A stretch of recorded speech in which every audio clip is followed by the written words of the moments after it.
So I'm not going to comment on this because अगर कोई Hindi medium से है तो they are going to be more comfortable in Hindi medium. So like dividing कि Hindi medium better है English medium better है, I guess I don't think so कि appropriate होगा कहना. सो एज इट इज या ना क्यों नेसेसरी है? First of all I am saying कि डायरेक्शन, यस, बिकॉज आपके पास कोई गाइडेंस नहीं होता इतना, और जब आप टीचर के कॉन्टेक्स्ट में आते हैं तो yes you do perform well, और आपका प्रिपरेशन भी मतलब सही डायरेक्शन में रहता है.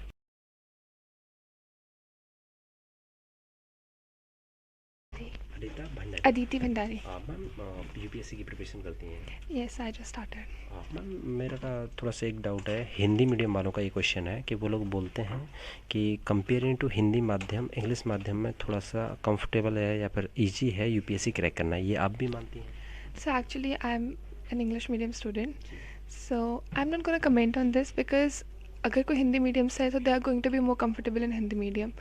सो लाइक डिवाइडिंग कि हिंदी मीडियम बेटर है इंग्लिश मीडियम बेटर है, I guess I don't think so कि अप्रोप्रिएट होगा कहना. So as it is. अगर मैं बात करूँ थोड़ा सा, मुझे what between different hard work and smart work, क्योंकि जो सीनियर लोग स्टूडेंट आते हैं वो बोलते हैं कि न्यू स्टूडेंट अगर इस फील्ड में कोई उतर रहा है तो हार्ड वर्क कितना भी कर लो, थोड़ा सा उन चीज़ों को ध्यान रखना कि आपको नहीं पढ़ना है. सो एक्चुअली अगर एक एस्पिरेंट होते हुए आई एम गोना से कि hard work and smart work both as a middle way, हमको हर चीज़ में मिडिल वे ही अपनाना पड़ता है एज एन एस्पिरेंट. तो हार्ड वर्क होना चाहिए but you have to take a smart approach. ऐसा नहीं कि आप सारी बुक्स पढ़े जा रहे हो हार्ड वर्क कर रहे हो but you don't have a strategy. So you have to work smart too. ये क्वेश्चन मेरा आपसे पर्सनली रहेगा कि यूपीएससी के अंदर में बहुत सारी सर्विस हो गई, आईएएस हो गया, आईएफएस हो गया, आईपीएस हो गया, आईएफएस हो गया, तो आप फर्स्ट प्रेफरेंस किसे देना चाहेंगे? Indian foreign services. Indian foreign service, IFS. Yes ma'am उसके पीछे का कोई भी एक रीज़न बताना चाहें? सर एक्चुअली जो मेरा मेन attraction था to UPSC, earlier it was not, but I was attracted to Indian Foreign Services because I want to represent my country in the whole world. All over world. All over the world, yes. Ma'am अगर मैं थोड़ा सा बात करूँ कि थोड़ा सा मुझे बताइएगा, जैसे ये यूपीएससी का जो सिलेबस डिज़ाइन किया गया एक तरह से चक्रव्यूह की तरह है, इतनी आसानी से क्रैक नहीं किया जा सकता. तो थोड़ा बिगनर्स के लिए आप बता सकती हैं कि कहाँ से बेस को मजबूत करना है, क्योंकि आते एकदम से कोई टेस्ट सीरीज़ नहीं लगा सकता, और कि थोड़ा सा बेस को बताइए. I am also beginner right now. तो मैंने अपना NCERT से ही स्टार्ट किया है. अब ऑब्वियस टेस्ट सीरीज़ तो जैसे हम अब तक सिलेबस नहीं पता होगा, जब तक हमें पता नहीं होगा कि हमें पढ़ना क्या है, हम टेस्ट सीरीज़ नहीं दे सकते हैं. This is so obvious. So NCERT से स्टार्ट करें, अपना बेस बनाना पड़ेगा. उसके बाद धीरे धीरे हायर लेवल की बुक्स में स्विच करना ऑल पड़ता ओवर इंडिया की गर्ल्स आपको देखेंगी तो थोड़ा सा उनके लिए बताइएगा कि दिल्ली का एनवायरनमेंट गर्ल्स के लिए कैसा है? है. So I am myself from a place, I am from Mussoorie. So एक शिफ्ट बहुत डिफरेंट था क्योंकि मैं भी अभी दिल्ली न्यू शिफ्ट हुई हूँ. अभी तक तो everything is really good for now, and I think it's this for this old Rajendra Nagar the environment is safe for girls. एक तरह से देखा जाए तो मैम आपने तो बड़ी करीबी से देखा है लिवासना को, जब आप मसूरी से हैं. Yes I have been to लिवासना में. जी, और मेरे को बताइएगा मैम कि कुछ स्टूडेंट का ये डाउट रहता है कि ऑप्शनल का चुनाव कैसे करें. कुछ लोग ये राय देते हैं कि आप स्कोरिंग सब्जेक्ट को उठा लीजिए, कुछ लोग ये कहते हैं इंटरेस्टिंग सब्जेक्ट को उठा लीजिए, लेकिन दोनों को तो एक साथ मिक्स नहीं किया जा सकता. सो अकॉर्डिंग टू मी, और जैसे मेरे को पता है तो ऑप्शनल सब्जेक्ट आपको, अगर मान लो बहुत सारे लोग कंफ्यूज होते हैं कि उनको इंटरेस्ट कैसे पता चले कि हमारा इंटरेस्ट है कि नहीं है, so they should opt for the question. जो लास्ट ईयर के क्वेश्चन हैं उनको देखें और उनको क्या उसके बारे में एक्चुअली कुछ क्वेश्चंस लेके उन टॉपिक्स के बारे में नॉलेज गेन करें. अगर उनको लग रहा है कि उनका उन टॉपिक्स में या उससे रिलेटेड इंटरेस्ट बन रहा है, so they should continue with that subject. और मैम थोड़ा सा मुझे बताइएगा कि जैसे मेंस की जो आंसर राइटिंग होती है, क्या वो एक स्टूडेंट को स्टार्टिंग से स्टार्ट कर देनी चाहिए या प्रीलिम्स क्वालिफाई होने के बाद में? नहीं सर, प्री और मेंस की तैयारी दोनों साथ होनी चाहिए, मतलब एक साथ ही दोनों तैयारी चलनी चाहिए. और जैसे आप थोड़ा एक बार बेस बन जाएगा तो आप अपनी answer writing within 2-3 months of your preparation आप स्टार्ट कर देंगे. Okay ma'am, I hope you are selected in Indian foreign service. थोड़ा सा और स्टूडेंट्स को हम लोग जानेंगे कि कैसा यहाँ का एनवायरनमेंट है, वाई ऑल स्टूडेंट नेसेसरी हो जाता है.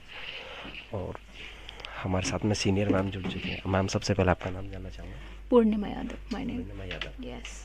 मैम थोड़ा सा अगर मैं बात करूं, यादवों को लेके लोगों के मन में थोड़ी अजीब चीज़ वो बनी हुई है छाया सी, कि यादव लोग वाकई में लड़ाकू होते हैं, क्या ये सत्य है प्रेरणा? ऐसा नहीं कह सकते जी। कि यादव लोग लड़ाकू होते हैं, और on the basis of any caste and community we can't say like that. अच्छा, चलो एक और क्वेश्चन मैं ऐसे ही उठा देता हूँ, फिर उसके बाद में स्टडी पे आएंगे। कि यादवों का ये नारा रहता है कि कैसे बोलते हैं यादव लोग कि खाली प्लॉट हमारा है, कब्जा है उस पर, ऐसा करके कुछ बोलते हैं। यही आई सपा डोंट का नारा है, खाली प्लॉट हमारा है। ओके, आई डोंट थिंक सो। ये पॉलिटिकल इश्यूज हैं और उसमें ये सब चीज़ें चलता है, vote banking and all. Yes, तो फिर अब थोड़ा सा हम स्टडी से रिलेटिव क्वेश्चन करना चाहेंगे कि मैम सबसे पहले मुझे बताइए कि यूपीएससी के लिए दिल्ली आना क्यों नेसेसरी है? First of all I am saying कि डायरेक्शन, यस। बिकॉज आपके पास कोई गाइडेंस नहीं होता इतना, और जब आप टीचर के कॉन्टेक्स्ट में आते हैं तो yes you do perform well, और आपका प्रिपरेशन भी मतलब सही डायरेक्शन में रहता है। मैम जैसे कि मैंने अभी और सीनियर्स भाइयों से, सिस्टर से बात की थी, तो उन्होंने बताया था, मैं आपसे थोड़ा सा इंटरव्यू की स्किल्स जानना चाहूँगा, कहाँ से डेवलप होती हैं और कैसे इंटरव्यू में 250+ मार्क्स लाए जा सकते सर एक्चुअली अभी तक मैंने इंटरव्यू स्टेज पे नहीं फेस नहीं पहुंची, किया है? हाँ फेस नहीं किया है, तो इसके बारे में अभी नहीं कह अच्छा मैम, सकती। थोड़ा सा अगर मैं बात करूँ, मेरे को बताइएगा कि यूपीएससी की स्टडी किस प्रकार से करनी चाहिए? क्या एक साथ सारी सब्जेक्ट पढ़नी चाहिए या पहले एक सब्जेक्ट को उठाना चाहिए, थोड़ा सा बताइएगा। Sir start from syllabus and last year question papers, right, और फिर उसके बाद आप एक सब्जेक्ट्स ले सकते हैं, जी। और फिर आप go through that NCERT, that is the basic thing, और अदर सब्जेक्ट्स, हाँ मतलब आप लिंक कर पाएँ एक दूसरे सब्जेक्ट्स को, तो that is the good thing. तो वो उस तरीके से, मतलब सब्जेक्ट्स तो सारे ही करने होते हैं, तो आपको एक पहले करेंगे फिर दूसरा स्टार्ट करेंगे, दैट इज़ मैम गुड। थोड़ा सा मैं आपका रूटीन जानना चाहूँगा कि आप सब्जेक्ट वाइज पढ़ती हैं कि 15 डेज़ मैंने हिस्ट्री के लिए दे दिया तो पहले मैं हिस्ट्री कंप्लीट कर लेती हूँ, देन आफ्टर दैट पॉलिटी, फिर साइंस एंड टेक वगैरह वगैरह बहुत सारी subject. Sir right now I read topic wise, जी, टॉपिक वाइज। यस, क्योंकि स्टार्टिंग में था मेरा कि मुझे बेस बनाना था तो मैं पढ़ती थी, लेकिन right now I prefer topic wise कि थोड़ा सा बिगनर्स के लिए एक क्वेश्चन है, क्या बिगनर्स को डेली न्यूज़पेपर पढ़ना चाहिए या फिर किस तरह से? सर एक्चुअली आप न्यूज़पेपर स्टार्ट एकदम कर देंगे तो कुछ आपको ना हिस्ट्री पता ना बैकग्राउंड पता, तो you are wasting your time. Yes. तो आप पहले थोड़ा बैकग्राउंड मतलब अपना बेसिक स्ट्रॉन्ग कीजिए, then go through the newspaper. Ma'am tell me the first step for UPSC, basic को कैसे क्लियर करना है उसके बारे में थोड़ा सा बताइए। सर फर्स्ट स्टेप सिलेबस, जी, first step syllabus, yes, last year question papers, second step. Third की फिर स्टार्ट बेसिक ओके, बेसिक में NCERTs and all, that is very important, और फिर जो भी कोचिंग वगैरह गाइडलाइंस देती हैं तो दैट इज़ वेरी इंपॉर्टेंट। थोड़ा सा यूपीएससी स्टूडेंट के लिए नोट्स कितना इम्पोर्टेंट है वो थोड़ा मुझे समझा दीजिए आप, खुद का notes banana. Notes is really important कि आप क्योंकि इतना सारा बहुत ज़्यादा एकदम हो जाता है, काफ़ी सारा, बहुत बड़ा स्टडी यस यस यस, हाँ, तो उसको शॉर्ट फॉर्म में एक बनाना, दैट इज़ गुड, तो आपका रिवीजन में बहुत बिग रोल प्ले करता है। मैम मैं थोड़ा सा, यूपीएससी में बहुत सारी सर्विसें होती हैं, मैं आपकी फ़र्स्ट प्रेफरेंस जानना चाहूँगा, आप किसके लिए अप्लाई करेंगे? IPS, IPS, Indian police service. Yes. Indian police service से मेरा एक रिलेटिव क्वेश्चन है कि कंपेयरिंग टू आईएएस के पास तो प्रेशर जितना है उतना है ही है, लेकिन आईपीएस के पास में भी उतना कम प्रेशर नहीं रहता। एक तो अभी मैं कुछ दिन पहले आपने देखा होगा कि किसानों का आंदोलन चल रहा था, तो एक आईपीएस ऑफिसर ने बयान दिया था कि एक तो हमें इस चीज़ का विशेषकर ध्यान रखना है कि ये लोग कहीं बाहर के नहीं हैं, हमारे ही देश के हैं, इनकी नागरिकता, इनके मौलिक कर्तव्यों का हमें पालन करना है। दूसरा, हमें कानून व्यवस्था भी बनाए रखना है, और तीसरा, हमें पॉलिटिक्स प्रेशर को भी झेलना है। इन चीज़ों को जानने के बावजूद भी आप इंडियन पुलिस सर्विस ज्वाइन करना चाहेंगे मैम? यस सर, क्योंकि कोई भी जॉब हो, any job, they have challenges, full of challenges, तो आपको वो चीज़, सब चीज़, हाँ मतलब चैलेंजेस एक्सेप्ट करना और फिर उसको आगे गो थ्रू करना, तो दैट इज़, हाँ मतलब करना चाहूँगी मैं बिल्कुल। तो challenges we don't afraid, right, तो सो वी कंटिन्यू। मैम थोड़ा सा मैं एक लास्ट क्वेश्चन रहेगा मेरा कि आप डे में स्टडी ज़्यादा गुड आपको लगता है या नाइट स्टडी आपको ज़्यादा अच्छा लगता है, आप बताइए। Sir I am an morning person. अच्छा, मॉर्निंग जल्दी उठ हाँ जाते हैं। हाँ, yes yes yes. Okay, thank you ma'am. I hope you are selected 2022 and Indian police service. थोड़ा सा और हम लोग जानेंगे स्टूडेंट से, और तभी आइए थोड़ा सा हम सर से जानते हैं। और सर सबसे पहले मैं आपका गुड नाम जानना चाहूँगा। श्रेयस दांडगे। और सर आप कितने समय से इस लाइब्रेरी में हैं? मैंने इसी मंथ ज्वाइन की है। इसी मैं अभी तो बिगिनर हूँ। जी। हाँ। अभी सर आपका ग्रेजुएशन कंप्लीट हो गया? नहीं, मैं अभी सेकंड ईयर में हूँ सर। सेकेंड ईयर में, यानी हाँ। कि आप एक तरह से अभी बिगिनर हैं इस फील्ड में। हाँ। तो मेरा आपसे क्वेश्चन है कि आपको यूपीएससी का ख्याल कहाँ से है, थोड़ा मुझे बताइए। हाँ, जब मतलब कॉलेज में अभी तो मेरा एक्सटर्नल चल रहा है, जी। लेकिन अभी जब हम लॉकडाउन में थे तभी ऐसे सोशल एक्टिविटीज़ जैसे कोविड का समय आया, तभी हम देख रहे थे कि चीज़ें आसपास क्या चल रही है, तभी मैंने सोचा था कि मतलब हमारे आसपास ये चीज़ें, तो जब हम ग्राउंड लेवल पे काम करते तभी हम ज़्यादा से ज़्यादा लोगों के पास हम लोगों के लिए कुछ कर सकते। अच्छा, मैं थोड़ा सा बात आपका बैकग्राउंड जानना चाहूँ, कहाँ से हैं सर आप? मैं महाराष्ट्र परभनी से हूँ सर। अच्छा, मेरे को बताइएगा आपने कहीं पे कोचिंग ज्वाइन किया है या अभी सेल्फ स्टडी? सर अभी तो I am vision I S.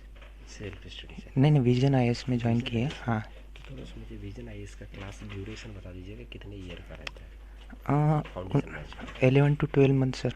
12 हाँ। जी। और चार्जेस कितना है सर? 180। 180। हाँ, ऑफलाइन के लिए 180 है और ऑनलाइन के लिए 135। Okay, I hope you are selected, आपका भी सिलेक्शन हो गया। थोड़ा सा हम मैम से जानेंगे। मैम बस 2 मिनट का समय आपसे लेना चाहेंगे। मैम मेरा सबसे पहला क्वेश्चन आपसे रहेगा कि यूपीएससी की ऐसी कौन सी विशेषता हैं जो आपको आकर्षक बनाती हैं कि आप सिविल सर्विस के फील्ड में उतरें? सर सबसे इम्पोर्टेंट तो ये है कि one of the prestigious exam है इंडिया का, इससे अबव तो कोई एग्ज़ाम नहीं है, तो सबसे बड़ी बात तो यही है। और फिर ये भी है कि आपके इन्वायरमेंट जैसे साथ में आप जिनके रहते हैं, फिर वो भी चीज़ आपको मोटिवेट करती है। अगर आप किसी को देखते हैं कि इन्होंने ये अचीव किया है तो डेफिनेटली वी कैन, तो यही सब चीज़ें हैं जिसकी। अगर मैं थोड़ा सा बात करूं कि जैसे यूपीएससी का सिलेबस है एक तरह से बहुत मतलब एक चक्रव्यूह की तरह डिज़ाइन किया गया है कि अगर इसमें से कोई निकलेगा तो बिरला ही निकलेगा, यानी कि बहुत अच्छी तरह से। तो मैम अब इस बार का जो पेपर 2021 का जो पेपर हम लोगों ने देखा था, जो 20 का जो 21 में हुआ था पेपर, उसका थोड़ा सा सिलेबस चेंज देखने के लिए मिला था, पैटर्न। तो मैम क्या ये पर ईयर चेंज होता है, आपका मानना क्या है?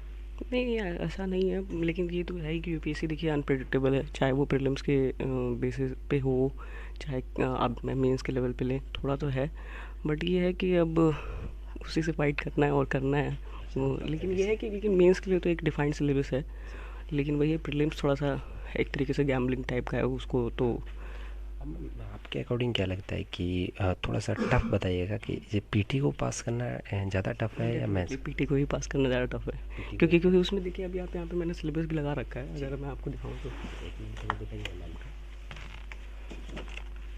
तो जैसे आप देख सकते हैं कि जी ये प्रीलिम्स का है, तो आप देख रहे हैं कि इसमें कोई ऐसा स्पेसिफाइड सिलेबस नहीं है।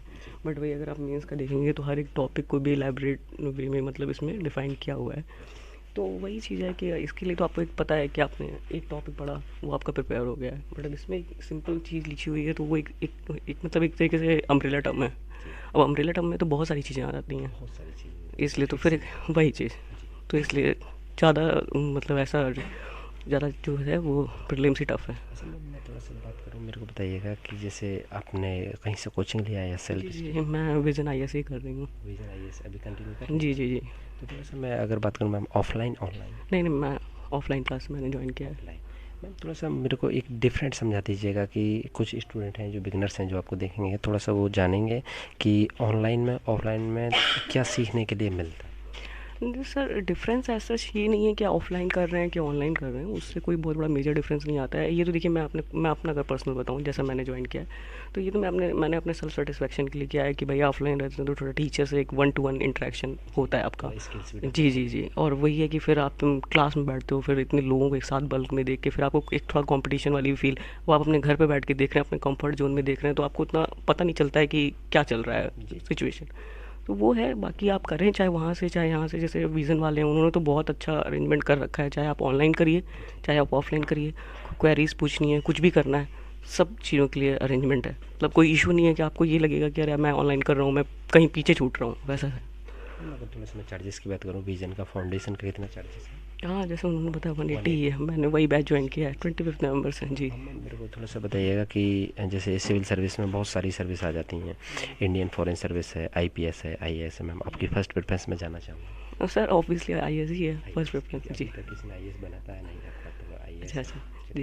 मैम मेरे को बताइएगा कि जैसे सबसे पहला कोई भी आपको ख्याल कहाँ से आया कि आपको यूपीएससी का? सर एक्चुअली मैंने अपना मास्टर्स एमटेक एनआईटी भोपाल से कंप्लीट किया, तो फिर मैं वहीं पे थी, मेरे सीनियर्स थे, तो उनके थ्रू मुझे पता चला, तो थोड़ा उनकी वजह से मोटिवेट हुई कि मतलब मुझे करना है, तो इसलिए फिर मैंने मतलब डिसाइड किया कि हाँ। ऐसी कोई घटना या ऐसा कोई किस्सा याद आया जिससे लगा कि अब भाई मैंने डिसाइड कर लिया है? तो सर ऐसा कोई घटना तो ऐसा नहीं है मेरी लाइफ में कि जो कि मुझे मतलब हाँ, लेकिन ये है कि फैमिली में मतलब देख करके, जैसे मेरे फादर हैं डेवलपमेंट ऑफिसर हैं, तो उनको देख के भी लगता था कि मतलब हाँ ठीक है, मुझे भी कुछ मतलब वैसे उनसे मतलब ठीक है जी, जो भी कर सकूँ अपने दी बेस्ट।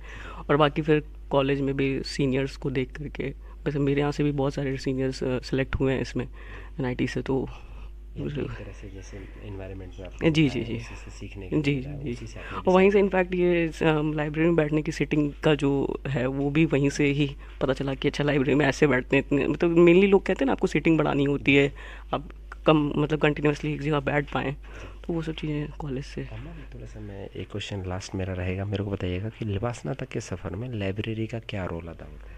सर देखिए, ये भी मैं यही कहूँगी कि पर्सन टू पर्सन वैरी करता है। कई लोग ऐसे होते हैं जो भाई वो इतना उनको अपने ऊपर सेल्फ कंट्रोल होता है, वो कहीं भी रहें वो हर चीज़ मैनेज कर सकते हैं। अब जैसे मैं अपनी बात करूँ तो मुझे ऐसा लगता है कि यहाँ पे एक इन्वायरमेंट तो आपको डेफिनेटली मिलता है, और जैसे ये अपनी लाइब्रेरी है, यहाँ पे मतलब जितनी भी बेसिक फैसिलिटीज़ होनी चाहिए वो सब लाइब्रेरी वाले प्रोवाइड कर रहे हैं, तो आपको ऐसा कोई इशू नहीं आता है। इनफैक्ट कोई भी चीज़ से रिलेटेड, चाहे फूडिंग के लिए भी है, तो वहाँ पे एक पर्टिकुलर स्पेस है, आप कर सकते हैं, मतलब जो भी बेसिक चीज़ें आपको रहती है रेगुलर बेसिस पे वो सब होती है प्रोवाइड। और बाकी लाइब्रेरी तो नो डाउट अच्छी है और आपको करना चाहिए वैसे, अगर क्योंकि हम लोग कॉलेज में एक अलग इन्वायरमेंट में रहते हैं, वहाँ पे आपके ऊपर कोई कंपल्शन नहीं होता है कि आपको इतना पढ़ना है या ये चीज़ करना है, और फिर ग्रुप स्टडी एंड ऑल ये सब टाइप की चीज़ों में रहते हैं। अब ये क्या है, ये आपकी अकेली इंडिविजुअल लड़ाई है, आपको खुद पढ़ना है, खुद करना है, उसके लिए आपको अपने आप को मतलब बना के रखना पड़ेगा, सेल्फ मोटिवेट करके रखना पड़ेगा, तो उसके लिए I think library is the best. Okay ma'am, आपसे बात करके हमें बहुत अच्छा लगा। I hope you are selected IAS rank. Thank you sir. और थोड़ा सा और हम लोग स्टूडेंट, सर आपका शुभ नाम जानना चाहेंगे? दीपक, दीपक सर, कहाँ से हैं आप? महाराष्ट्र से। महाराष्ट्र। सर दीपक सर, आप यूपीएससी की प्रिपरेशन करते हैं? सर अगर मेरे को बताइएगा, यूपीएससी की प्रिपरेशन का एक बेस बनाना हो किसी बिगिनर को तो कहाँ से बना सकता है सर? एनसीईआरटी से। एनसीईआरटी से। अगर थोड़ा सा सर मुझे डिटेल में डिफाइन कर पाएँ क्या, जैसे कोई बिगिनर स्टूडेंट है, तैयारी की फील्ड में आ रहा है, क्या दिल्ली आना नेसेसरी होता है या फिर? नहीं, ये ऐसा नेसेसरी नहीं है, पर एक बार आ जाए, अच्छा एक्सपीरियंस ले ले, फिर चले जाए। अच्छा, यानी कि एक बार एक्सपीरियंस ले लें, देन आफ्टर दैट आप कंटिन्यू। सर मैं थोड़ा सा आपका प्रेफरेंस जानना चाहूँ कि आप इसमें यूपीएससी में किस पोस्ट के लिए ज़्यादा प्रेफरेंस करना चाहते मैं आईएफएस के लिए। हैं? Indian foreign service.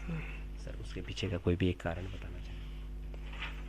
मुझे रिप्रेजेंट करना है इंडिया कंट्री को। इंडिया को रिप्रेजेंट करना ऑल ओवर बढ़े। Okay, thank you sir. आइएगा थोड़ा सा और स्टूडेंट्स हम लोग बात करेंगे। अभी हम लोग मौजूद हैं सूर्या लाइब्रेरी में, जो कि ओल्ड राजेंद्र नगर में है, और हमारे साथ में काफ़ी सीनियर भैया हमारे जुड़ चुके हैं। भैया आपका नाम जानना चाहूँगा? उत्कर्ष। उत्कर्ष भैया।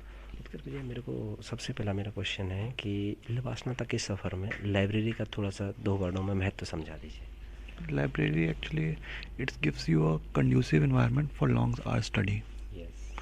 तो अगर आपको लंबा लंबा पढ़ना है तो स्टार्टिंग से सबकी आदत तो होती नहीं है, तो यहाँ आके due to the presence of competition आप it forces you to be in the library. तो कंपटीशन रहता है, तो इसके कारण हम यहाँ पे रहते हैं ज़्यादा देर तक। और इसके अलावा I think positive vibes could be the other reason for भाई मैं अगर थोड़ा सा बात करूँ यूपीएससी की, कि आपको क्या, आपका पर्सनली मानना क्या है कि प्रीलिम्स ज़्यादा हार्ड होता है एक स्टूडेंट के लिए या मेंस हार्ड होता है?